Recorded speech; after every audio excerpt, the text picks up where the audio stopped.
The third and final panel this afternoon is the president and his enemies, a topic that for all of us gray-haireds has engaged and periodically obsessed us throughout our lifetimes.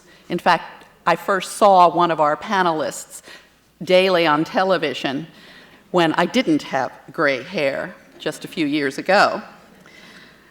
With us to discuss this topic are Joyce Appleby, Professor Emerita of History at the University of California, Los Angeles, and author of Capitalism and a New Social Order, The Jeffersonian Vision of the 1790s, Liberalism and Republicanism in the Historical Imagination, and Thomas Jefferson.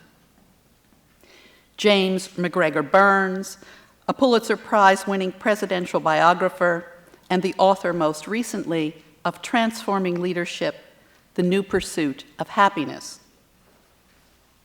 John Dean, who became White House counsel to President Nixon at the age of 31 and served as Richard Nixon's White House lawyer for 1,000 days. Mr. Dean has written 6 books, including a biography of Warren Harding. His newest book is Worse Than Watergate: The Secret Presidency of George W. Bush. The moderator will be David Halberstam, a Pulitzer Prize-winning journalist, historian, and author of 16 books, including The Best and the Brightest, and War in a Time of Peace, Bush, Clinton, and the Generals, which was also a finalist for the Pulitzer Prize. So let me thank all of our panelists and turn this over to our moderator.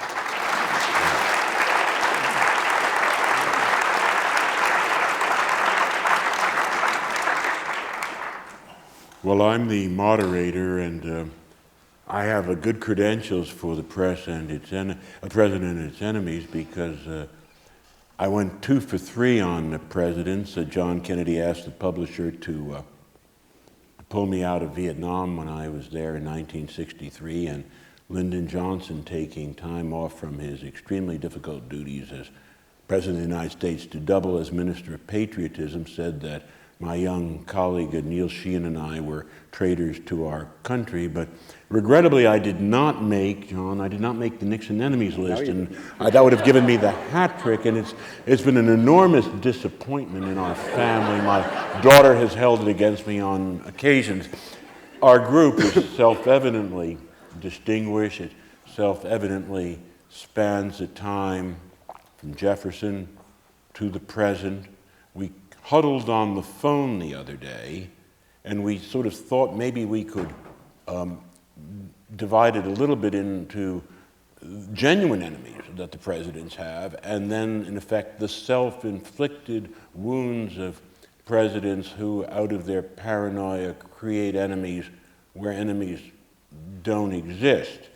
And I thought that one of the nice things about the panel at this particular moment would be this sense that the great thing that history does, when you use it well, is that it cushions the present. It gives you a sense that this is not the first time that the nation has gone through some crisis, that there has been polarization, that the people who thought they were smarter feel, and I'm sure believe they have higher SATs than their counterparts in the red America and are therefore burning with anger. It's not the first time, and history will go on, and we will survive and endure. And so I thought, we're reaching a lot of American history. I hope we can connect with each other.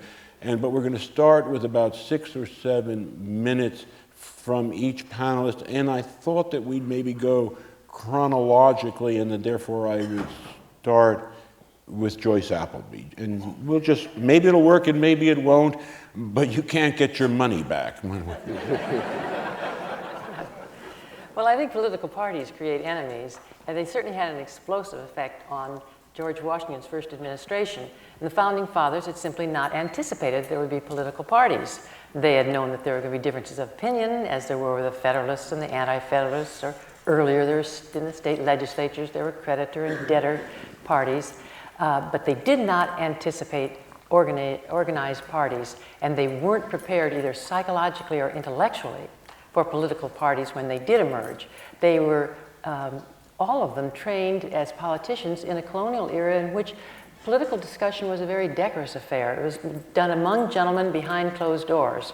And Jefferson opened those doors when he went out to animate, organize, inspire the public to oppose Washington's policies. And swiftly, after you had this open opposition, you had newspapers that were created, newspapers that published bold critiques of the Federalist policies. They were often scurrilous in their attacks, even reviling this revered of all presidents, George Washington. They leaked state secrets. They threw out to the public issues that had formerly been discussed only by those in the leadership group. And in the process, they created an intolerable situation for most of the men in political life because they still had a sense of their honor, and they weren't accustomed to having their opinions broadcast in newspapers or to have them misrepresented and distorted. So there was a tremendous amount of anguish that was associated with the political parties in the first 3 decades of the 19th century and the closing 7 years of the 18th. I mean, men who had fought in arms in the Continental Congress, had fought in the Continental Army, but were also men who'd been delegates to the Continental Congress and had worked through these, decade of fighting for independence and negotiating peace treaties. These men would cross the street rather than give hat service to one another, rather than acknowledge one another politely. So deep were these divisions. Jefferson, when he became president, hoped that he could moderate and soothe this acrimony and vituperation that had filled the public domain.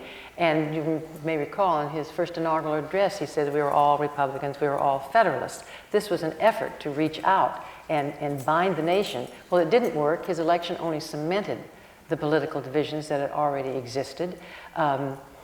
Benjamin Silliman, a Federalist lawyer, said that his friends, he marveled that his friends were like ravenous wolves when they talked about politics, even though they were the most amiable disposition otherwise. And James Hamilton, Hamilton's son, said that there was no end to the venom that parties had caused in communities. Doctors, if they wanted to practice in a community, if they were a Federalist or a Jeffersonian, wanted to be sure that there were enough patients for 2 practices, because people wouldn't go to a doctor of an opposite party. But the most telling development of this period was dueling. And we've been commemorating Alexander Hamilton's death this year and his fatal duel with Burr. That was one of many, many, many duels. Hamilton's son himself had been killed in a duel the year previously for mocking a Jeffersonian speech. A newspaper in Delaware in 1824 estimated that 100 men had been killed in duels. That doesn't count the ones who were wounded or where challenges were somehow mediated. And the fascinating thing in the United States is that 3/4 of the duels were about politics. Dueling had been introduced through the French and German English officers who fought in the Continental Army. And with them, dueling was a question of honor, but it was mainly about gambling and women. What was remarkable about the United States is that it was politics. There was even a dueling field in Bladensburg, Maryland, that was called the Congressional Dueling Grounds. People were almost challenged on the floor of Congress to a duel, and this persisted, as I said, for about 30 years. Now, what this phenomenon tells me is that these men did not have a concept of an issue. That is to say, a subject upon which good men could differ, where there could be honest differences of opinion. And that had to be cultivated. That was a necessary part of the democratization of American politics, of opening the doors to ordinary people's participating. And it's kind of fascinating that we have returned to a situation in which there is a tremendous amount of acrimony and rancor in politics. And I think we're going to have to figure out ways to recover that sense of an issue. And I'm sure we'll talk about this, but I think that in terms of what we're talking about today, it is this inability to be tolerant of one another, to moderate one's views, or to have the capacity to compromise that turns opponents into enemies. Let us go. Thank you. It's been very nicely done, and we can carry through on that. Jim, can you take us a little further into our history in your comfort zone? Well, on the question of conflict, I will outrage you by saying that I believe in conflict. I believe in polarization. I think we should have more polarization, but everything depends on how we define these terms. One reason I got interested in FDR to write about him was that I felt he raised questions about values or morality that would help one understand this kind of phenomena. And I'm going to just run through a little bit on FDR, then come back to this very difficult question we've really been talking about all afternoon, which is, again, this overused word, values. FDR was not a virtuous man by the usual definitions of virtue.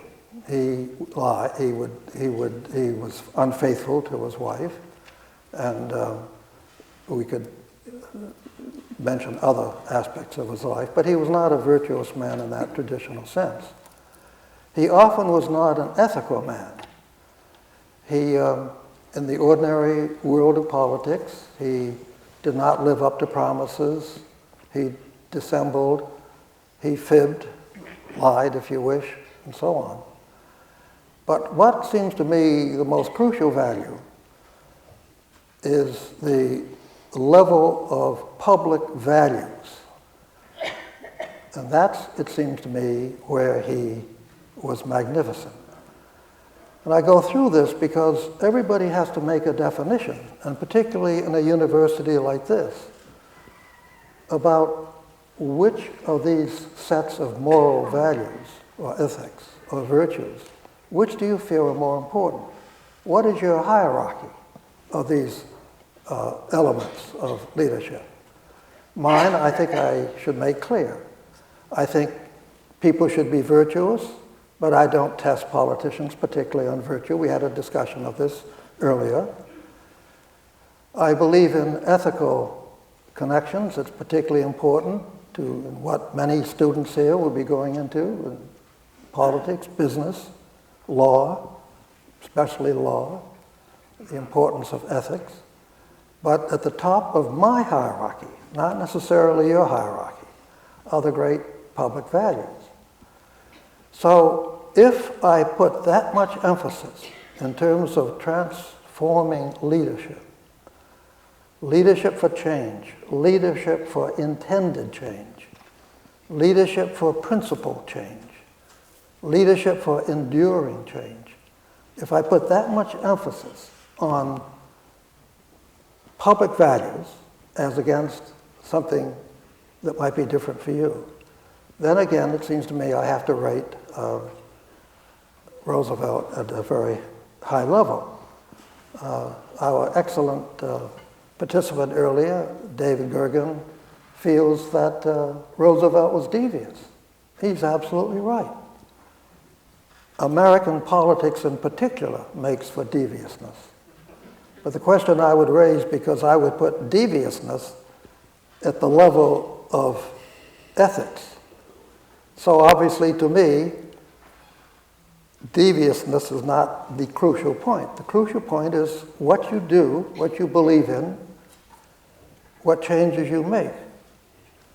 And if you look at Roosevelt in this spirit, and think about not only the New Deal, not only winning World War II with his allies, but pronouncing some of the most magnificent statements about the top level of public values. I need not remind you of the four freedoms, but the important thing was not just orating about these great values, but carrying them out. And one of the lesser-known aspects of the Roosevelt administration is the war years where he not only was fighting the fight for freedom against the most horrendous enemies we've ever had, but to a greater extent than most historians, I think, have realized, he was carrying out his compassionate New Deal programs in World War II. And being devious, he sort of fooled people about this because he said he was going to shift from Dr. New Deal to Dr. Win the War. I never thought that was the best wordage of this, but I thought he made a very good point. The amazing thing is, for any of you who remember the World War, even as youngsters, is how much of the New Deal was actually carried out in the Second World War. It's really rather tragic in a way that it should happen this way. The New Deal itself had not been wholly successful, particularly in reemployment. In World War II, I hate to say this, but I think aside from those who lost members of their family or friends in the war for good and other horrible aspects of the war, the American people never had it so good as in World War II.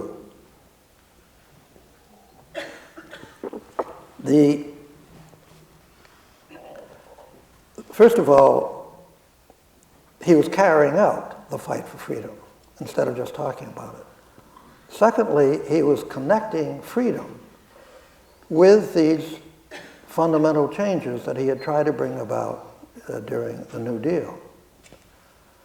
So it seems to me, and this could all be developed at great length, but it seems to me that FDR, in this sense, not only, in my view, expresses these great values and particularly carries out my hierarchy of values, but he stands as a wonderful symbol of what can be done in a depression situation and then in a frightful war situation, what can be done by committed leadership. It's because despite these failures of his, I should just mention, because I like to be somewhat balanced treating Roosevelt, I think his most egregious failure was right at the top of my hierarchy, and that was the so-called relocation of the Japanese during World War II. We call it relocation as though it were sort of a real estate operation, location. Actually, we should face the fact that we Americans put Japanese Americans into concentration camps. That's what they were, concentration camps. People put into trains, moved into distant areas, guarded, surrounded by barbed wire and guards for indefinite periods. So he could fail too, but having admitted what to my mind was the greatest failure of FDR, I would say that this is a man who had his hierarchy of values quite straight. And naturally, I feel that way because they happen to be my hierarchy of values. I would make one small footnote, and I'm going to talk about it later tonight in my speech, and that is when Jim talks about public values, there's always a shift in historiography. It is not a static profession, and there has been a shift because of the commercial marketplace from an emphasis on what might have been, as the era of Roosevelt, Kennedy, Clinton particularly, from public values, studying that part of a presidency, to the private values, the titillation of that part of the president's life, because in the current marketplace, connected as it is to television, the rewards are greater. I'd like to go on to John Dean. I was thinking about duels when Joyce mentioned them. I thought maybe you might have done a duel with John Ehrlichman at a certain point. I would be a little nervous had you done it, because you'd have probably had a single-shot weapon, and he might have quite well showed up with an AK-47. I don't know you have an extraordinary window on a president and enemies, because you were there when a man who really governed from the center, or even maybe from the liberal center, was reinaugurated with an enormous majority, effectively 60-40, and it all crashed. And I thought that window might be very interesting here to hear. Well, in the context of the topic today and the shifting reputations of presidents and presidents and their enemies, I was a little confused as to why I was on this panel. I wasn't sure whether it was because I'm probably on a couple enemies lists or because I did, in fact, reveal a so-called enemies list that was kept by Richard Nixon. I think that it's odd, in some 30 years since I revealed that fact during my Senate testimony, the record of what really happened, I don't think, has ever been corrected by any historian. To the best of my knowledge, Richard Nixon was totally unaware of the so-called enemies list. The enemies list was prepared by a man who worked in Chuck Colson's office as a $1-a-year consultant. And he was asked, there's no question that Richard Nixon believed he had enemies. He couldn't, if we make this transition from separating opponents into people as perceived enemies, Nixon certainly had his fair share. But he didn't have the literal long list, if you will, that emerged as a result of my Senate testimony when the collections that George Bell had gathered became incorporated into the so-called enemies list. There was a small refined list, but not a very massive list.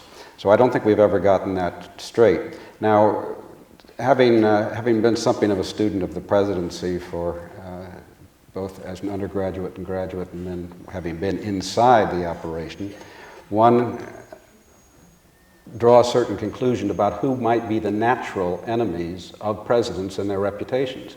And I think I'm sitting on a panel with the natural enemies of presidents, historians and journalists. And presidents believe that. I think most of them can separate opponents from enemies, and they do perceive many in the press and many who will write their history as their enemies. When working on a biography of Warren Harding, who I don't think had any real enemy when he was president, a biography I had great fun doing because I think history has gotten him so wrong.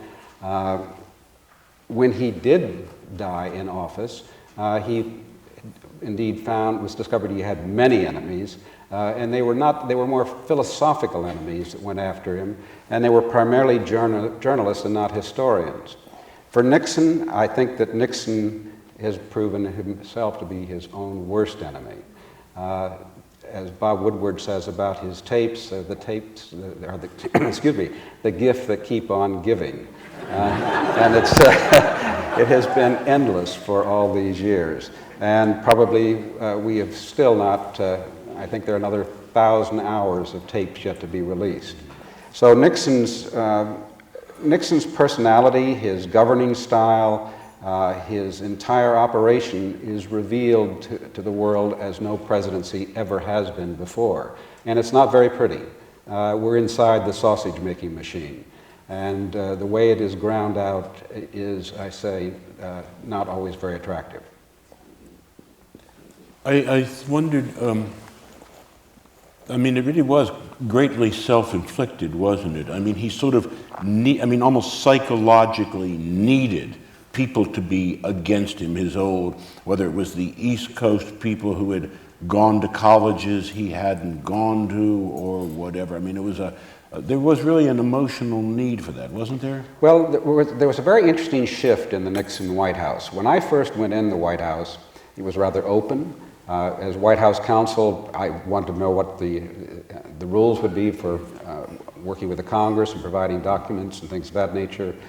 Same with the press office, and it was a pretty open policy.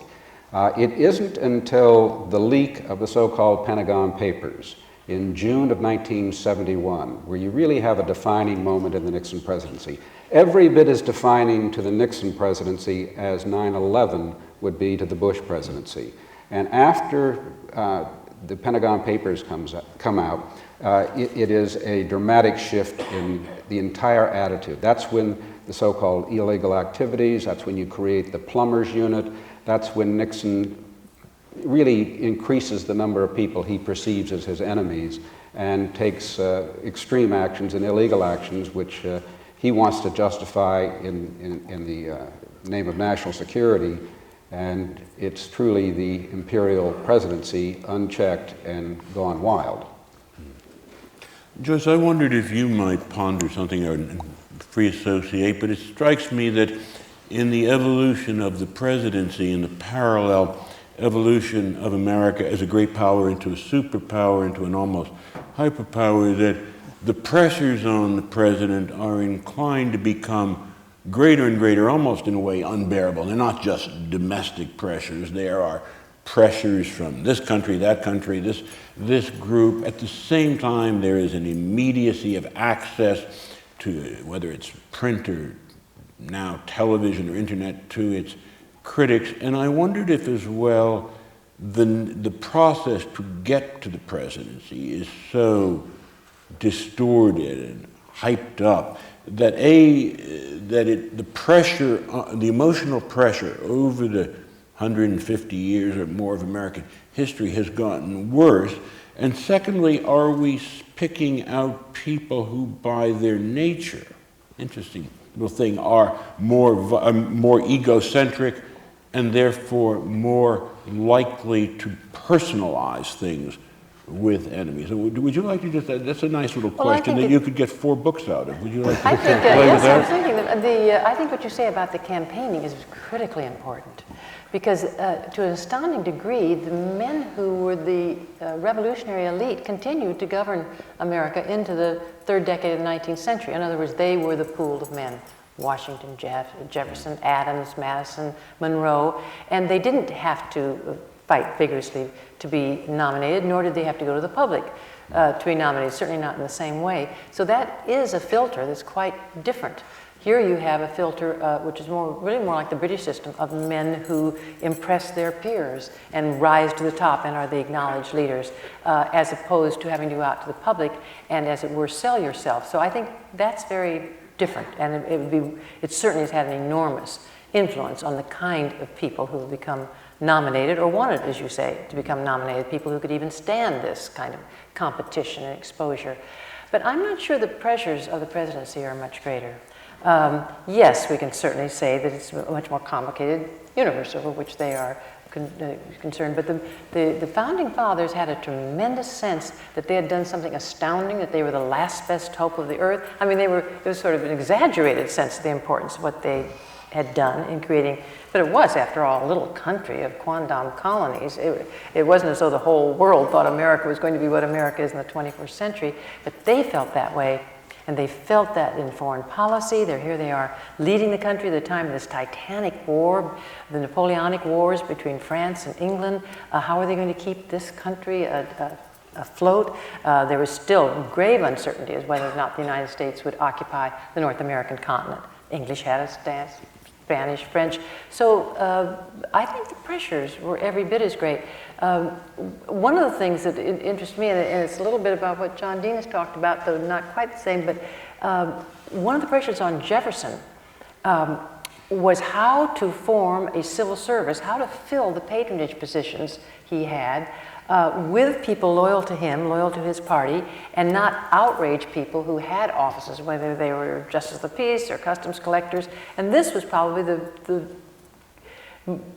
most onerous responsibility he had, was appointing people to office. And Jefferson was also maybe not collecting in the enemies list, but he was very concerned with everyone who had a civil office, and he asked for a list of everyone over the captain, commission in the army above, and he went through all these names, and he was interested in their competency, but he was also interested in their political position. And he struggled with this sense of offices continuing and having their rights, and the need to build an opposition party that could also be a ruling party and have in them people who then had experience. And this created enmity. This is one of the reasons for the break between Jefferson and John and Abigail Adams, was because he cleared John Quincy Adams out of a job in Boston. So I think there are lots of sources of enmity, and particularly, as I stressed before, when you go from the sense of a group of people born to be rulers to creating a full public participatory politics. And it's only been, these pressures have only been exacerbated by the campaigns that you're talking about, where all of these loyalties come and play a part in getting elected. They didn't have that, but they certainly had party building as a source of conflict, a source of enmity. And as I said, wherever you're going to have parties, you're going to have enemies. Jim, would you like to comment on the same question? No, I think it's been very well covered. You're really good. I mean, you're not allowed on a panel if you're going to agree on it. Thank you, Jim. Thank you.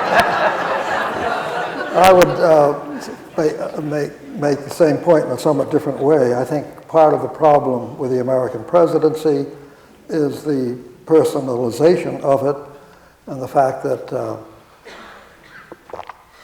there is not the most important quality in leadership in a democracy, which is shared leadership or collective leadership. And this is being particularly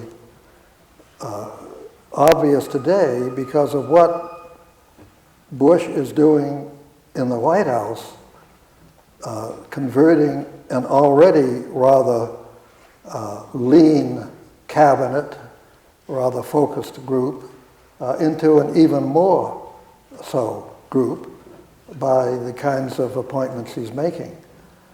And this really relates to a broader question of the American system, and that is the power of the presidency as a collective operation having to deal with two other separate entities. Although again, we're watching a situation today where because there is one-party control, we're not getting the kind of opposition needed. So to sum up this point for the moment, I would argue that what we basically need in this country is a much more collective leadership at the national level, perhaps the other levels, and at the same time, a much stronger opposition. This does relate to something that has been mentioned, which is the decline of political parties. For decades, political scientists have been talking about the decline of political parties, while the political parties have continued to decline. But this is something getting back into the 19th century and early 20th is a great contrast. And we've lost a tremendously important strengthening and stabilizing aspect of the American presidency because the president, with his own party, his own group, is out there alone. Nixon is simply one of the more extreme examples, and we're losing the kind of capacity that European parliamentary democracies have, where you have a president or typically a prime minister who has solid backing in his party and particularly in his cabinet, a great deal of shared leadership in the cabinet, and always the need to deal with the opposition, which is equally articulate in Parliament and gives you the very important choice. And I wanted to get this point made too, because we've been talking in the panel and outside the panels today about turnout in the election this year, which everybody was touting as would be a great increase. And I anxiously awaited this because we have been going at around 50%, 52% turnout in presidential elections. And it was understood that we were going to be much better this year with all the tremendous effort that was made.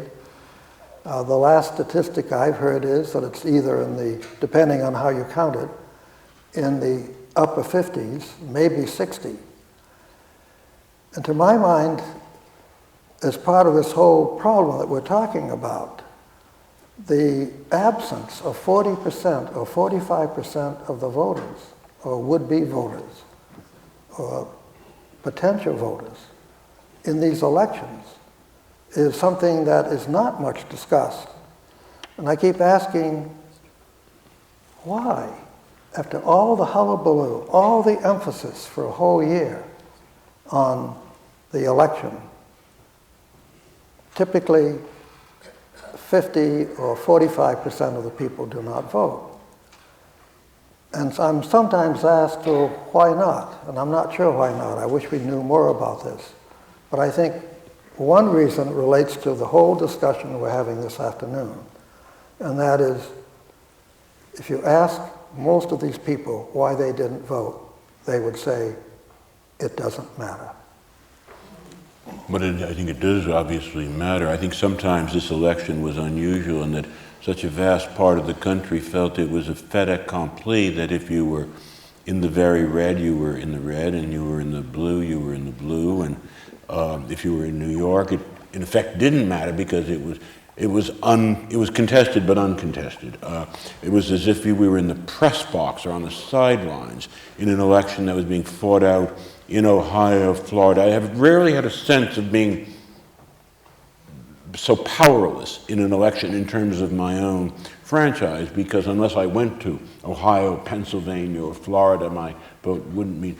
John, I wondered, and we'll take questions from the audience after this, but I thought that Jim Burns said something very interesting and really quite eloquent, talking about Roosevelt earlier and the public values of his purposeful White House, even though his private values weren't necessarily that attractive, something that would always seem to me to be something that was between him and Mrs. Roosevelt, just as what was amiss in the Kennedy White House was between the president and the first lady, and right into the Clinton one.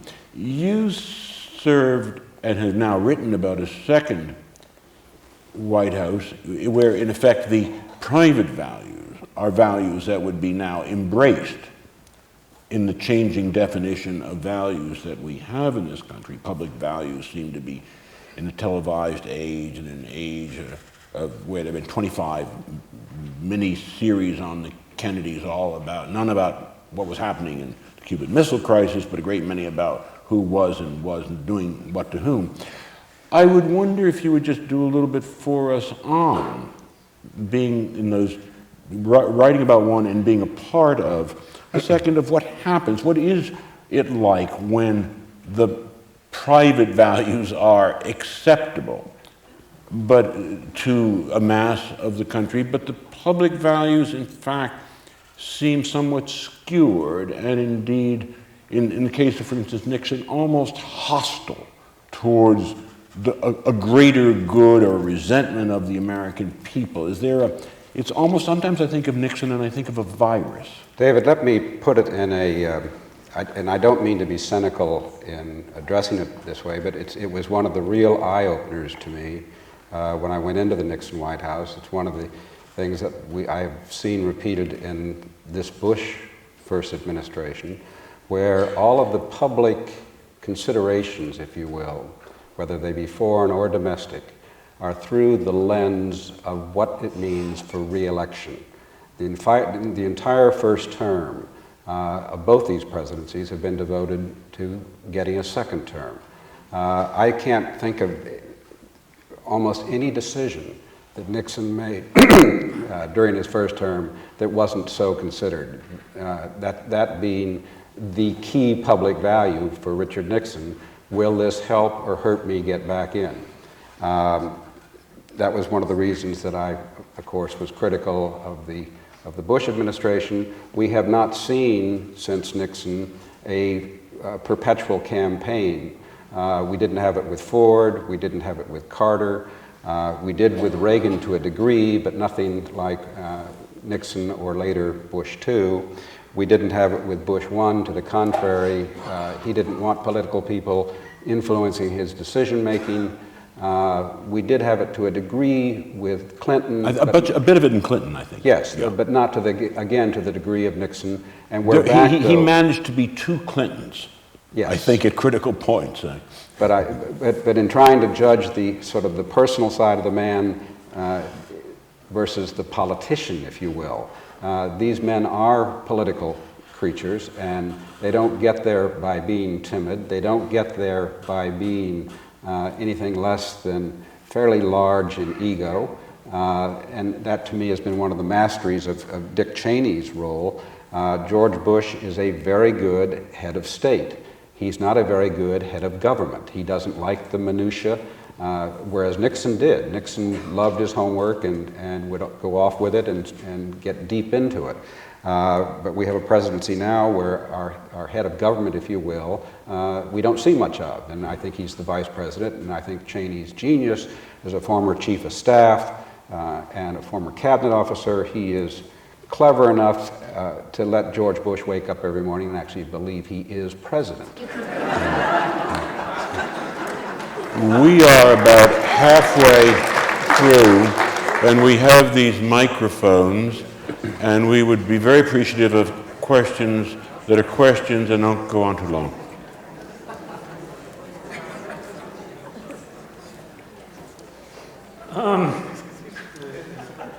We all know that second terms are particularly prone to overreach, ending in disaster. I think some of the comments have agreed with my expectations that this is likely to happen with George W. Bush. I wonder if anyone can add to what's already been at least suggested along these lines. I'd certainly tackle that. I think George Bush has a good chance of escaping that problem, and I'll tell you why. Not because I don't think there are reasons. There may be, I've counted at least 12, there may be another dozen incipient or inchoate scandals that could unfold in this presidency. But given the fact that we have a unified one-party rule in Washington, there is absolutely no check. The media really isn't capable of getting in there and digging out these sort of things. They really wait for others and then report when another investigation is going on. There could be leaks like Watergate. Well, you've got to, that's an assumption that I can't agree with. Watergate, if you recall, fell apart of its own weight. Watergate occurs, the break-in occurs in June of 1972. It is not until April of 73 that Watergate begins to fall apart. And in that interim, the Washington Post, while they were diligent in reporting stories, I think Bob Woodward and Carl Bernstein would be the first to tell you, they didn't come close to cracking the case. So as I see it, there's no likelihood of press doing it. And the other thing that is gone that has caused so many presidents since Watergate such a problem is the independent counsel statute.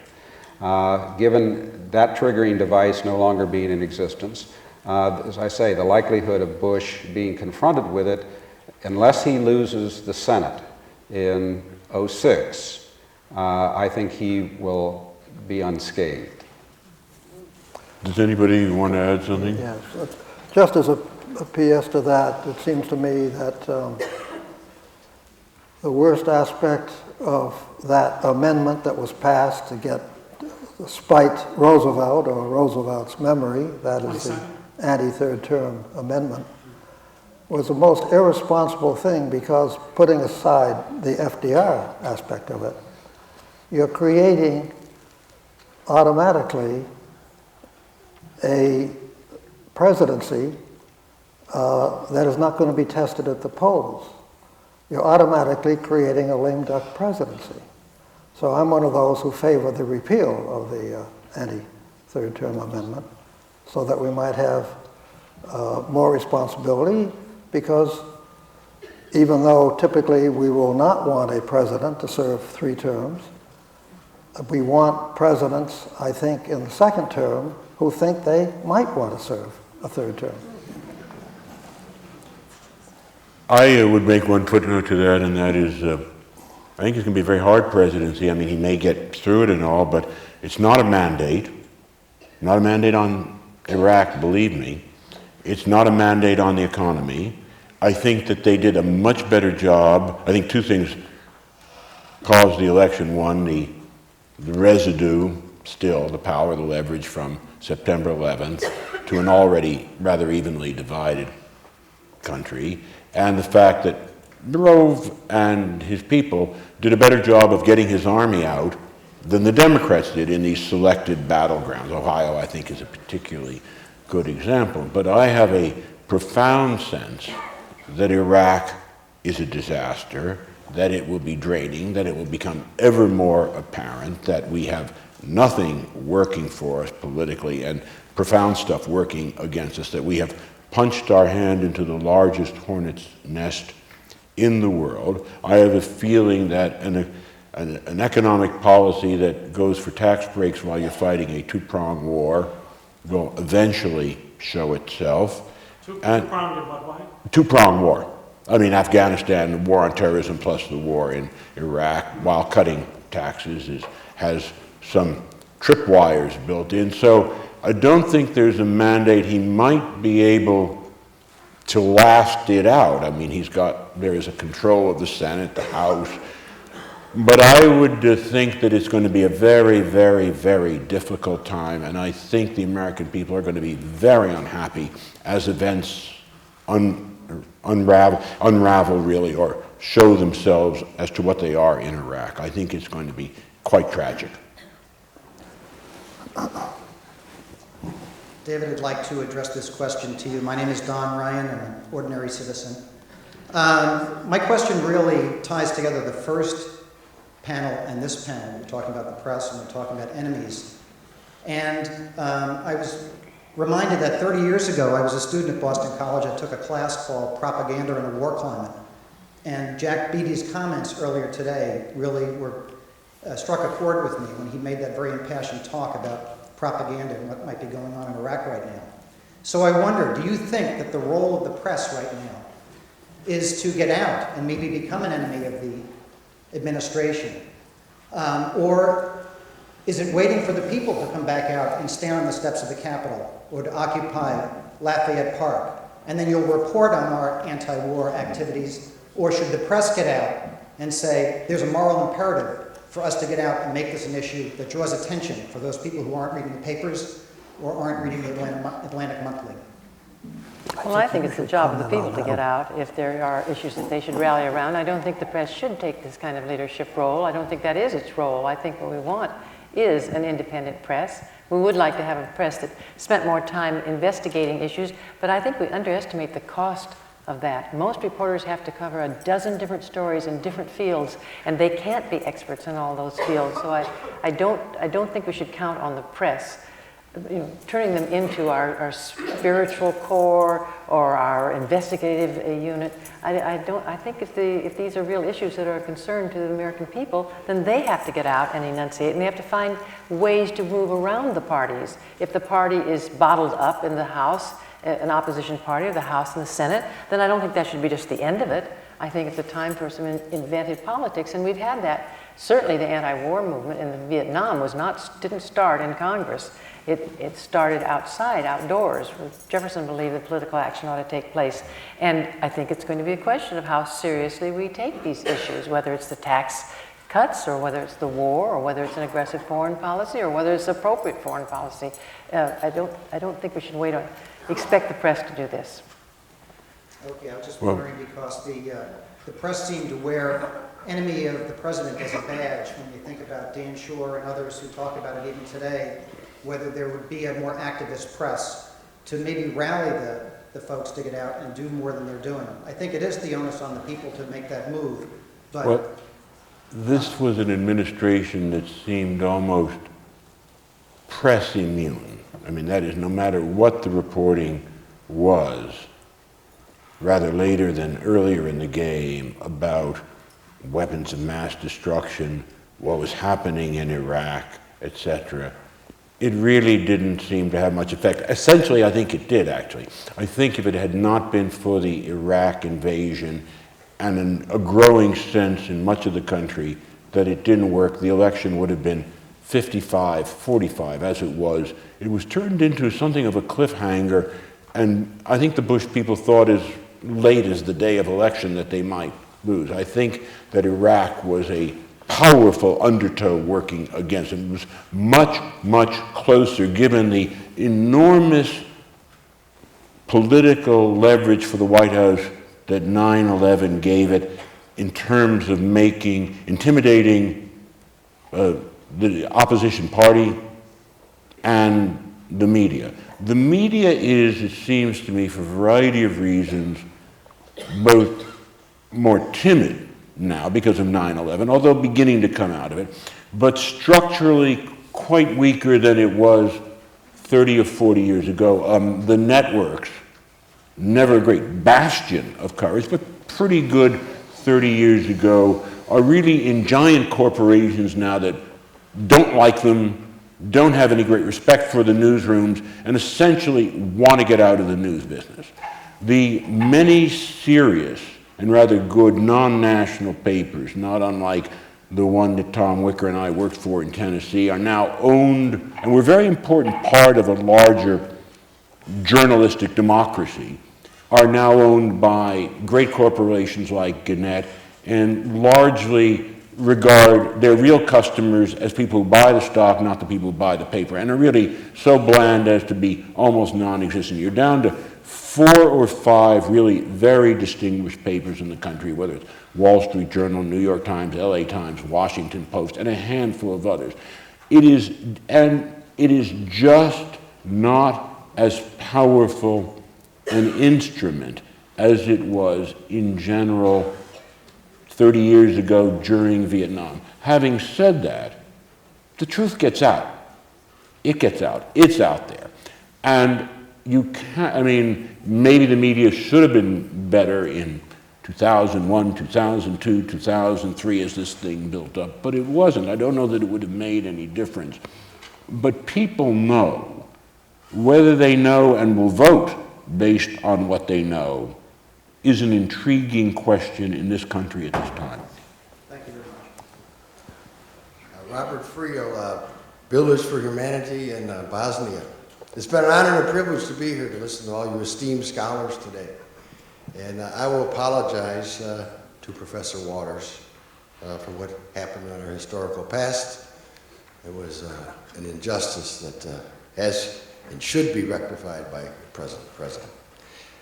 My comment about the situation today is I am appalled by what my government's doing in Iraq.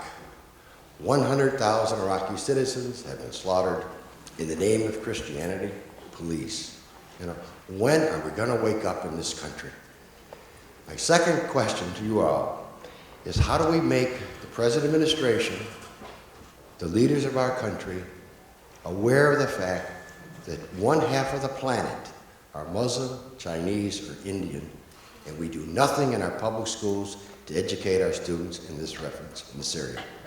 And we thank you all for being here.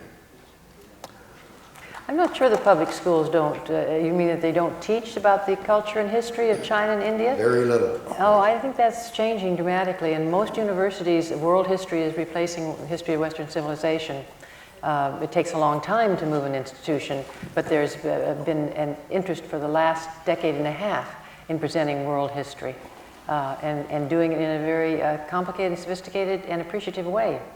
Very, very limited aspects in Chinese, Indian, and Muslim world. They don't have time. It's impossible to cover it. I've been in the field for 40 years. It's impossible. I can't hear. I'm sorry, is that another You question? only cover these areas for a couple of weeks. You're teaching world history. They give you 10 months to teach world history. It's impossible to Well, get in usually depth. it's a year's course, but that's true of the knowledge of the world. It's very hard to compress what we know about biology in an introductory biology class. I mean, that's just one of the realities of our knowing so much about so many different things. But if we could spend 4 Jimmy, I minutes... think we have to go on and take other questions. I'm sorry, I don't mean to be rude, but I think we have other people waiting. Thank you. Mr. Dean, you spoke of Nixon not really turning on enemies in the way that he did until the so-called enemies list was drawn up. No, I think I said that I don't think he had any knowledge of there being an enemies list per se, not that he didn't turn on his enemies, to the contrary. Oh, well, but I thought I understood you to be saying that it really didn't, that the intensity of the focus on identifying enemies and going after them. Whether I understood you Right. correctly or not, isn't it true that there was a program, and what I'd like to ask about is, in terms of enemies of the president, are things like COINTELPRO, the counterintelligence program of the FBI, that targeted American citizens who were engaged in lawful activity for illegal surveillance, disruption, and what they called neutralization, that even involved in cases of members of the Black Panther Party promising young leaders being murdered in their beds in the middle of the night, and we know about the case of Fred Hampton in Chicago in the fall of 1969. So my question is, if any of you could address the targeting of American citizens identified as enemies and the use of the state apparatus in ways that have been egregiously illegal to neutralize lawful public expression of opposition. There has been a vigorous opposition. You don't find it in Congress. If you've got to make it a short question. Well, Make it a short question, well, please. I had to at least explain, I think, what the content of the question was. Do we have an example, something like this now with the outing of Valerie Plame? Would anyone care to comment about that? And do you, Mr. Dean, still believe, as I think you did a year or so ago, that there's a legitimate case to be made for the impeachment of George Bush? I think I got the gist of your first part of your question about the enemies and targeting people. I don't deny that the COINTELPRO program, which would certainly be revealed in all of its ugliness, came out. That started pre-Nixon and ended post-Nixon, so it's one of those things that really didn't come to the White House level even. It's just one of those apparatus that was out there as a part of a mentality. And that goes on, and I think the exposure is the way that we resolve that problem. As for the case for impeachment, I certainly did spell it out in my book, Worse Than Watergate. Indeed, the fact that I thought a charge could be sustained, an impeachable case can be made against this president for the way he took the nation to war in Iraq. One of the interesting debates that came up during the Nixon impeachment proceedings was whether or not he should be impeached for secretly bombing Cambodia. It came out during the debate that in fact he hadn't been as secretive as people thought. He had told the House and Senate leadership and the ranking and minority members of the standing committees that had responsibility, and so that ended the debate. But as a result of the discussion during the impeachment inquiry, a number of members of both sides of the aisle went back and looked at what the founders had in mind, and indeed would quote and say, we want to send, as a result of our examination of this subject, a message to all future presidents that we, as people who are now in an impeachment inquiry, looking at the Constitution, looking at the debates, in particular the ratification debates, believe that any time a president falsely represents information to the Congress and does so with particularly an intention to take the country to war, that is clearly an impeachable offense. At the very end. That case can be made, and I do make it in the book. We tend not to impeach presidents for being too jingoistic. Your question? Anybody want to say about Valerie? No, we're going on to this gentleman here. I deal with that in the book too, incidentally. My name is Jared Izzo. I'm a sophomore here at Boston College, and I had an interesting experience with the election this fall, and I'd like to kind of put in perspective, Professor Burns, you talked a little bit about the voter turnout and everything, and I'd like to put my situation in perspective, perhaps nationally. Speak into the mic. Sorry. Better? Okay. I was a Kerry supporter from New York. I had a friend who was Kerry sympathetic, but was voting for Michael Badnarik, the Libertarian candidate. He's from Pennsylvania. What we ended up doing, because being from New York, my vote supposedly, quote unquote, did not count, we ended up switching our votes, where I voted for Badnarik, and he voted for John Kerry because he was from Pennsylvania in a swing state. We viewed this as a successful venture, seeing as Kerry ended up winning Pennsylvania. Though it made sense in my particular situation with this, my friend here. What does this say as far as imagining the big picture? Because I'm just trying to understand that myself. There was a I whole, think it means you're going to there be was a whole- senator from New York one day.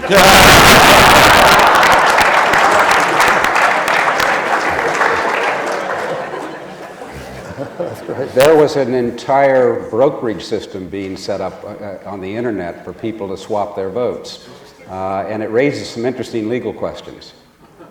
Talk to your lawyer before you do it. Before you go on C-SPAN. I was struck by Professor Burns's comments about the long lamented death of the American political parties.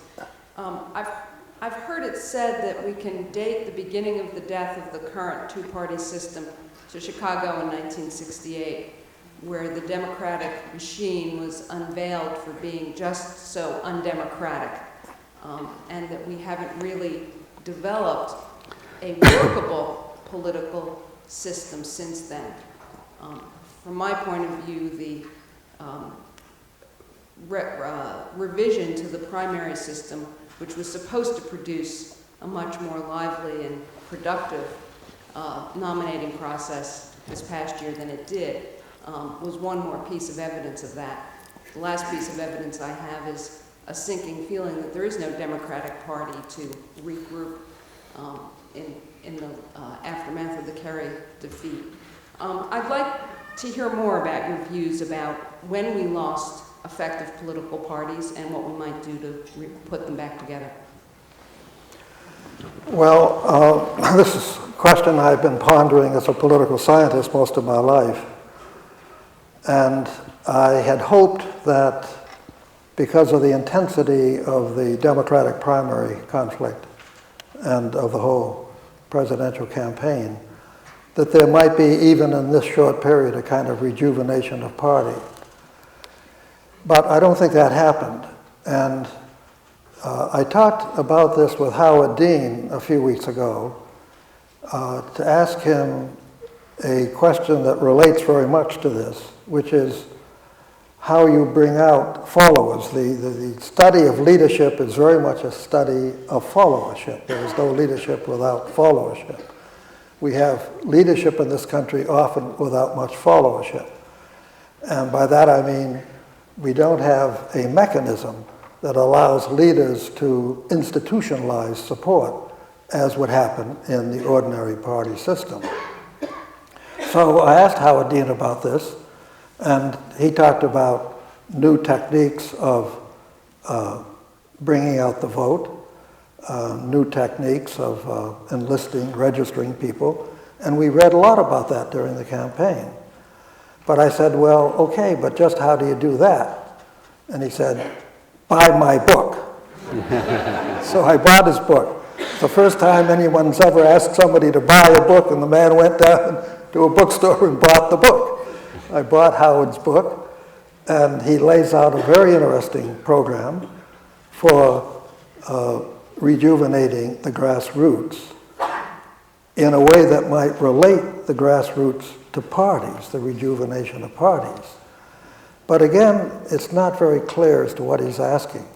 And it's not very clear what we can do in a polity so dominated as this whole afternoon has reminded us of by the big opinion organizations, to put it politely.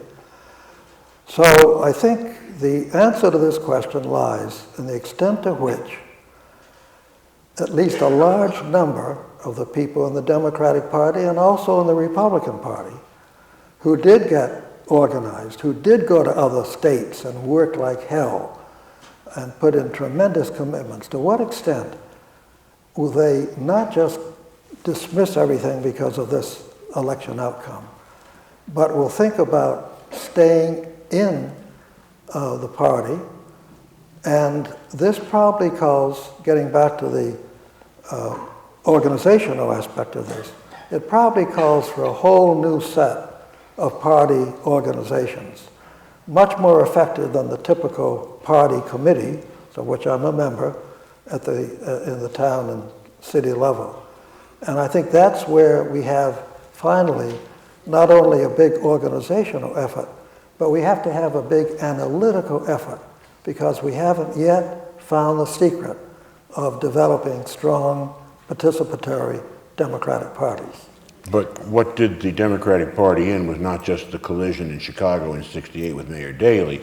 It was the move to the all kinds of social forces which worked against the party of the New Fair Deal. The move to the suburbs, the coming of television, which could draw bigger crowds, better jobs in the private sector than the government apparatus of a city could provide. All these things diminish the forces of the Democratic Party. Jim, we're running out of time. We've really run out of time. Jim, did you say you wanted to say one last thing? Just a half a minute, because yeah. And does anybody else is allowed to?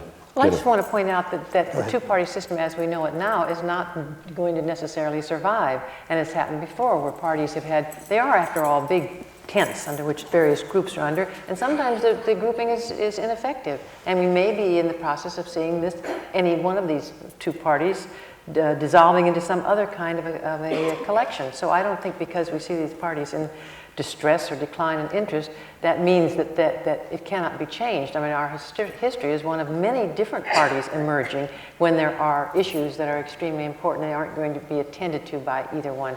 So I would just caution you that don't fix on saving these two parties. They may dissolve into different formations that will capture popular attention. I want to go back to the very beginning of this wonderful afternoon, to Tom Wicker's comments. You may not have meant this particularly, but I was so interested when you referred to the presidency or the president, which is the subject of this conference, as he or she. He or she. And I thought, this is interesting. I don't remember a she president of the United States. And I would like to conclude my comments tonight by saying, I don't think we're going to really solve the problem of the presidency until we have a woman president.